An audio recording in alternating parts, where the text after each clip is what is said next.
정세 속에서 각 나라들이 전쟁을 멈추려 하기보다 오히려 돈과 권력, 인신매매의 어두운 일들로 얽혀있는 모습을 보여주셨습니다. 그리고 주님은 새로운 질병이 임할 것을 경고하셨습니다. 그것은 에이즈나 헤르페스보다 더 심각한 남녀 모두에게 끔찍한 고통을 주는 성병이 될 것이라 하셨습니다. 이러한 경고 가운데 주님은 저와 다이애나를 구별된 삶으로 부르셨습니다.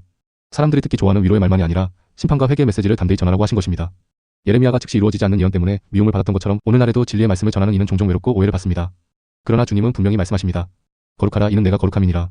지금은 타협과 이중적인 삶을 버리고 세상과 구별된 거룩한 삶을 회복해야 할 때입니다. 겉모습과 행실, 우리의 모든 삶 속에서 주님의 거룩이 드러나야 한다는 것이 오늘 주님이 우리에게 주시는 경고입니다. 주님은 우리를 신부로 부르셨습니다. 하지만 많은 이들이 마치 결혼한 사람이 다른 여인을 바라보듯 겉으로는 주님을 사랑한다고 고백하면서도 마음은 세상에 빼앗겨 있습니다.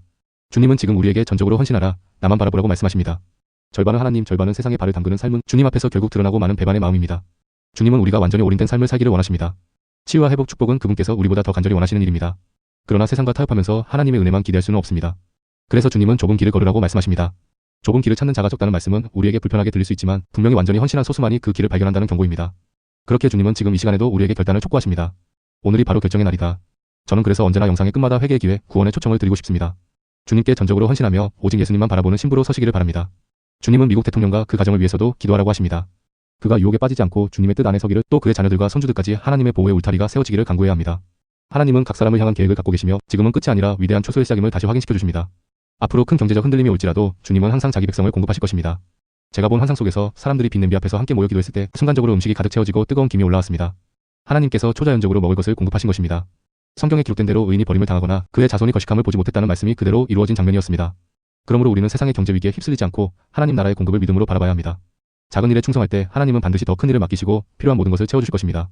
제가 본 환상 속 잔치는 마치 추수감사절 잔치 같았습니다. 촛불이 켜지고 사람들은 하나님이 반드시 역사하실 것을 기대하며 식탁에 앉아 있었습니다.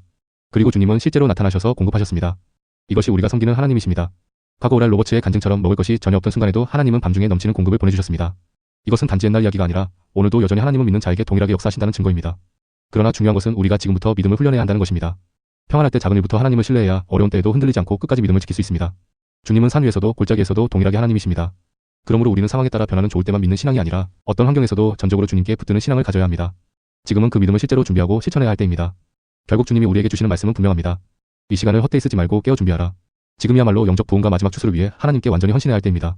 주님이 보여주신 것은 지금 우리가 겪는 것이 환난 자체가 아니라 환난 직전의 시작, 해산의 고통이라는 것입니다. 많은 이들이 이게 환난입니까? 라고 묻지만 진짜 환난은 우리가 상상할 수 없는 지옥 같은 시간이 될 것입니다. 저는 2014년 7월 6일 주님께서 환난 가운데로 저를 데리고 가셔서 직접 보여주신 장면을 잊을 수 없습니다. 그때 저는 절반의 교인들이 남겨진 모습을 보았습니다. 한 발은 세상에 한 발은 주님께 두었던 사람들, 회개하지 않고 타협했던 이들이 남겨져 있었고 그들은 분노와 절망 가운데 목사들을 원망하며 폭력적으로 돌변했습니다.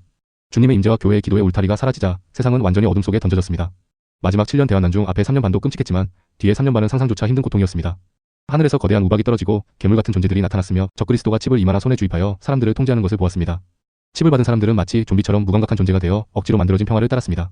그러나 칩을 거부한 자들은 목숨을 내놓아야 했습니다. 이 모든 것은 주님의 경고입니다. 아직은 회개하고 준비할 수 있는 기회 창이 열려 있습니다. 지금이야말로 세상과 타협을 끊고 오직 주님께 전적으로 헌신해야 할 때입니다. 주님이 보여주신 환난의 모습은 상상 이상이었습니다. 수많은 드론이 하늘을 가득 메우고 산속에 숨어든 사람들조차 굶주림과 오염된 물 때문에 생존할 수 없었습니다. 불을 피우면 곧바로 발각되어 죽임을 당했고 결국 지금 전심으로 주님을 따르지 않는 자는 끝까지 견디지 못할 것임을 분명히 보여주셨습니다. 저는 환난 속에서 성령의 임재가 사라진 공허함을 직접 느꼈습니다. 성령의 평안 없이 죽음을 맞이하는 두려움은 말로 표현할 수 없었습니다. 많은 사람들이 나는 짐승의 표를 거부하겠다고 쉽게 말하지만 그때는 지금과 달리 성령의 위로와 힘이 없다는 것을 기억해야 합니다. 그렇게 지금이야말로 주님께 온전히 헌신할 기회입니다. 주님은 또한 휴거의 순간을 보여주셨습니다. 순식간에 하늘로 끌어올려지는 성도들과 함께 15세 이하의 모든 아이들이 다 주님 품에 안기는 장면이었습니다. 남겨진 부모들은 아이들을 찾아 울부짖었고 세상은 순식간에 혼란에 빠졌습니다. 그때야 비로소 많은 이들이 자신이 뒤에 남겨졌음을 깨닫고 분노와 절망에 사로잡혔습니다. 이 모든 경고는 결국 우리에게 주신 자비의 시간입니다. 주님은 아직도 길 잃은 한 영혼을 찾으시며 마지막 순간까지 회개의 기회를 주십니다. 지금이 바로 그분의 음성에 귀 기울이고 온전히 마음을 돌이켜야 할 때입니다. 들을 귀 있는 자는 성령이 교회들에게 하시는 말씀을 들을지어다. 지금 이 시간은 단순한 경고가 아니라 당신의 영혼을 향한 하나님의 초청입니다. 내가 정말 주님을 아는가? 혹은 단지 교회를 드나들며 이름만 믿는 그리스도인으로 살고 있는가? 오늘은 그 질문에 답하고 결단해야 할 날입니다. 성경을 한번 죽는 것은 사람에게 정해진 것이요 그 후에는 심판이 있다라고 말합니다.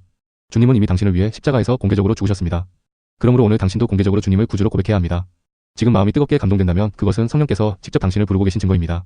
지금 이 순간 주님께 마음을 드리고 싶다면 이렇게 기도하십시오. 예수님, 저는 주님이 하나님의 아들이심을 믿습니다.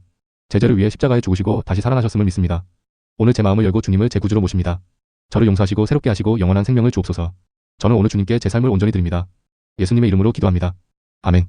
이 기도를 마음을 다해 고백했다면 오늘이 바로 새로운 시작입니다. 주님은 당신을 결코 버리지 않으시며 이제부터 함께 걸어가실 것입니다. 만약 오늘 이 결단을 하셨다면 댓글에 저는 오늘 구원받았습니다 라고 남겨주세요. 그리고 혼자만의 싸움이 아니라 함께 믿음의 길을 걸어갈 공동체를 찾으시길 바랍니다. 이 기도를 진심으로 드렸다면 오늘이 바로 새로운 시작입니다. 주님은 종교적 형식이 아니라 살아있는 인격적인 관계를 원하십니다. 신학적 논쟁이나 교단의 차이가 중요한 것이 아니라 예수님을 따르는 믿음이 핵심입니다. 성경은 분명히 말씀합니다. 우리가 죄를 자백하면 그는 미쁘시고 의로우사 우리 죄를 사하시며 모든 불의에서 깨끗하게 하신다. 그것이 전부입니다. 오늘 당신은 용서받았고 새 사람이 되었습니다. 이제 해야 할 것은 분명합니다. 성경을 가까이 하는 것입니다. 어려운 번역에 얽매이지 말고 이해할 수 있는 성경을 찾아 매일 읽으십시오. 성경은 단순한 책이 아니라 당신의 삶을 속에서부터 변화시키는 하나님의 말씀입니다. 말씀을 마음 깊이 새기면 주님께서 당신을 새롭게 빚어가실 것입니다. 그리고 신앙은 혼자 지키는 것이 아닙니다. 기도하며 하나님과 대화하고 믿음의 공동체와 연결되어 서로 격려하십시오. 오늘부터 당신은 더 이상 혼자가 아니며 주님과 동행하는 새로운 길 위에 서 있습니다. 그러니 오늘 결단하셨다면 성경을 펼치고 매일 주님의 음성을 들으십시오. 작은 순종에서 시작해도 괜찮습니다. 그 한 걸음이 영원한 삶을 향한 길이 됩니다. 성경 말씀을 매일 가까이 하십시오. 특히 예수님께서 직접 하신 말씀 빨간 글씨 부분부터 읽어보면 큰 힘이 됩니다. 그리고 매일 기도하세요.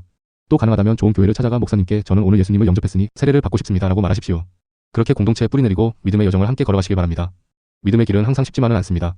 때때로 넘어질 수 있고 실수할 수도 있습니다. 그러나 중요한 것은 다시 주님께로 돌아오는 것입니다.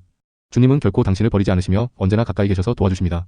오늘의 결단은 새로운 시작이며 예수님과 동행하는 평생의 여정입니다.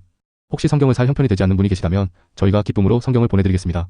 이메일 주소로 연락을 주시면 이해하기 쉬운 번역 성경을 준비해 보내드리겠습니다. 이것은 단순한 선물이 아니라 새로운 신앙의 여정을 위한 동반자이기 때문입니다. 오늘 이 영상을 보며 예수님을 영접하신 분이 계시다면 꼭 댓글에 남겨주세요. 오늘 구원받았습니다. 다시 주님께 돌아왔습니다 라고 고백해주시면 우리 모두가 함께 기뻐하고 축하하겠습니다. 하늘에서는 지금도 천사들이 기뻐하고 있습니다. 마지막으로 기억하세요. 제가 드리는 이 모든 메시지는 두려움을 주려는 것이 아니라 준비시키려는 사랑의 경고입니다. 주님은 여전히 기회의 창을 열어두셨습니다. 그러나 그 창은 영원히 열려있지 않습니다. 지금이 바로 준비할 때입니다. 여러분 오늘도 함께 해주셔서 감사합니다. 구독과 좋아요를 눌러주시면 이 복음이 더 멀리 퍼져나갈 수 있습니다. 우리는 사랑으로 기도로 서로를 붙잡고 주님 다시 오실 날을 준비해야 합니다. 미소를 잃지 마시고 마음에 찬양을 담으십시오. 무엇보다 기억하세요. 예수님은 당신을 사랑하십니다. 그리고 저희도 여러분을 사랑합니다. 다음 영상에서 뵙겠습니다. 하나님께서